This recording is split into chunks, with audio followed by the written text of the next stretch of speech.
किया कि मेरे ख्याल में सजा मुअत्तली भी इसी बुनियाद पर हुई थी। अमजद परवेज ने नुक्ता उठाया कि तहकीकाती एजेंसी ने असासों के हसूल के वक्त मालूम ज़राए आमदन से मुतल्लिक तहकीकात करना होती हैं। मालूम ज़राए आमदन का असासों की मालियत से मुआजना करना होता है। नवाज शरीफ के वकील ने मियां नवाज शरीफ के असासों की तमाम तफसीलात बमा तारीख अदालत में जमा कराते हुए कहा कि यह मुकदमा ऐसा है कि जिसमें इसके मंदरजात ही साबित नहीं किए गए। चीफ जस्टिस ने सवाल उठाया कि ये असासाजात एक ही वक्त में आए हैं या अलग अलग। अमजद परवेज ने अर्ज की कि 1993 से 1996 के दरमियान ये प्रॉपर्टीज आई हैं और पूरे रेफरेंस में नवाज शरीफ का इन प्रॉपर्टी से ताल्लुक लिखा ही नहीं हुआ। जीआईटी हो, नैब की रिपोर्ट हो, रेफरेंस हो, बयान हो, किसी जगह भी इन प्रॉपर्टीज की मालियत नहीं लिखी गई। कोई एक सफा ऐसा मौजूद नहीं कि जो साबित करे कि नवाज शरीफ का इन प्रॉपर्टीज से कोई ताल्लुक है। अमजद परवेज ने मौक़िफ़ अपनाया कि जीआईटी के सरबरा वाजिद ज़िया ने भी जिरा के दौरान माना कि मेरे पास नवाज शरीफ का इन प्रॉपर्टी से ताल्लुक जोड़ने का कोई सबूत नहीं।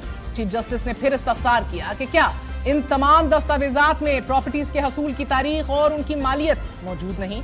इस पर अमजद परवेज ने जवाब दिया कि कुछ दस्तावेजात में तारीख और मालियत मौजूद है, लेकिन इन प्रॉपर्टीज का नवाज शरीफ से ताल्लुक साबित करने के हवाले से कुछ मौजूद नहीं। सबसे अहम इन प्रॉपर्टीज की ओनरशिप का सवाल है। ना जबानी ना दस्तावेजी सबूत मौजूद है कि ये प्रॉपर्टीज कभी नवाज शरीफ की मलकियत रही हों। नवाज शरीफ के बच्चों के जेर कफालत का भी कोई सबूत मौजूद नहीं। अमजद परवेज ने मौक़िफ़ अपनाया कि इन तमाम चीजों को इस्तगासा को साबित करना होता है, बारे सबूत दिफा पर कभी मुंतकिल नहीं होता। नवाज शरीफ के वकील के इन दलाइल पर चीफ जस्टिस आमिर फारूक ने सवाल पूछा कि यह सारा प्रोसिक्यूशन का काम है। वकील ने अर्ज की कि जी बिल्कुल, ये सब इस्तगासा ने साबित करना होता है। इस मौके पर जस्टिस मियां गुल हसन औरंगजेब ने नैब के वकील की तरफ देखते हुए कहा कि क्या आप ये सब नोट कर रहे हैं? बड़ी अहम बातें हैं। नैब के वकील ने अर्ज की कि जी सर, मैं ये नोट कर रहा हूं, लेकिन जस्टिस मियां गुल हसन औरंगजेब ने फौरी जवाब दिया कि आपके हाथ में तो कलम ही नहीं। जस्टिस मियां गुल हसन औरंगजेब ने इस्तफसार करते हुए नवाज शरीफ के वकील से कहा कि हमने हाल ही में एक फैसला दिया कि बेनामी के लिए 4 मंदरजात का साबित होना जरूरी है। इन चारों में से एक भी साबित नहीं तो वो बेनामी के जिम्मे में नहीं आएगा। वकील नवाज शरीफ ने अदालत से इस्तदा की कि जनाब वाला, आप मेरा इम्तिहान क्यों ले रहे हैं? नवाज शरीफ के वकील ने अदालत में मरीम नवाज की बरीयत का फैसला भी पढ़कर सुनाते हुए कहा कि अदालत ने लिखा था कि प्रोसिक्यूशन के मौक़िफ़ को साबित करने के लिए कोई एक डॉक्यूमेंट मौजूद नहीं।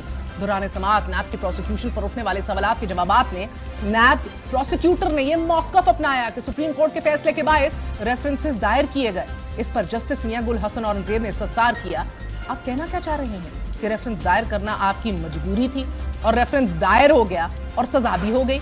दौरान समाअत मरीम नवाज की बरियत के मामले पर अपील दायर करने का सवाल उठा तो नैब प्रोसिक्यूटर ने अदालत को बताया कि नैब ने मरीम नवाज की बरियत के फैसले के खिलाफ अपील नहीं की थी और अब वो फैसला हतमी है, सो इसलिए हम इस पर दलाइल नहीं दे सकते।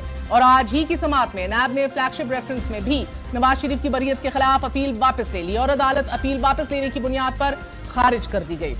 नाज़रीन, एवनफील्ड के इस अहम तरीन केस में आज मियां नवाज शरीफ बरी हो गए। इस्तगासा जुर्म साबित करने में नाकाम रहा। 2016 से अब तक इन जायदादों का खोज लगाने के लिए जीआईटी से लेकर नैब की प्रोसिक्यूशन तक इस मुल्क के अरबों के वसाइल खर्च हो गए। अदालतों का बेशकीमत वक्त सर्फ हुआ और सिर्फ इस केस में 107 समातें हो गई। जीआईटी के 10 वॉल्यूम, सबूतों के भरे संदूकों और नैब के तमाम तर दावों के बावजूद ये केस सिर्फ 3 समातों की मार साबित हुआ। मगर कौम अभी तक जानने से आजिज है कि एवनफील्ड के इन 4 फ्लैट्स का असल ओनर, असल मालिक कौन है। इसी हवाले से हमारे साथ मौजूद हैं जहांगीर जदून साहब, साबिक एडवोकेट जनरल इस्लामाबाद रह चुके हैं, सीनियर वकील हैं। इमरान शफीक, साबिक नैब प्रोसिक्यूटर, हमारा साथ दे रहे हैं। आप दोनों का बहुत बहुत शुक्रिया। जदून साहब, आपसे आगाज करूंगी। एवनफील्ड रेफरेंस लंदन के पार्क लेन में एवनफील्ड हाउस में 4 फ्लैट्स की खरीदारी से मुतल्लिक था।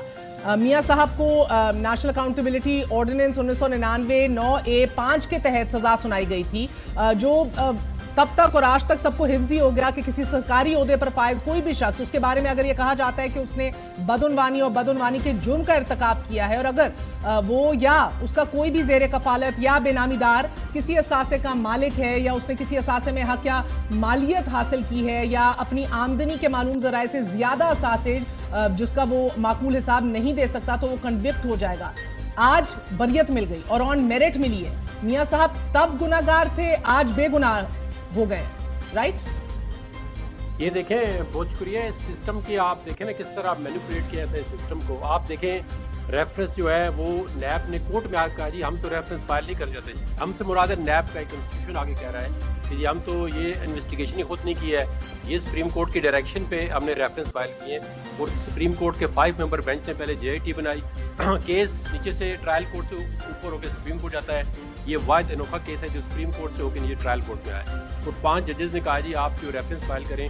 और ये अपने शफीक साहब नैब के प्रोसिक्यूटर हैं, जितने भी एसेट बिहाइंड मीन्स का केस होता है वो एक ही रेफरेंस बनता है, चाहे आपके पास 1 करोड़ रुपया हो चाहे 1 अरब रुपया हो।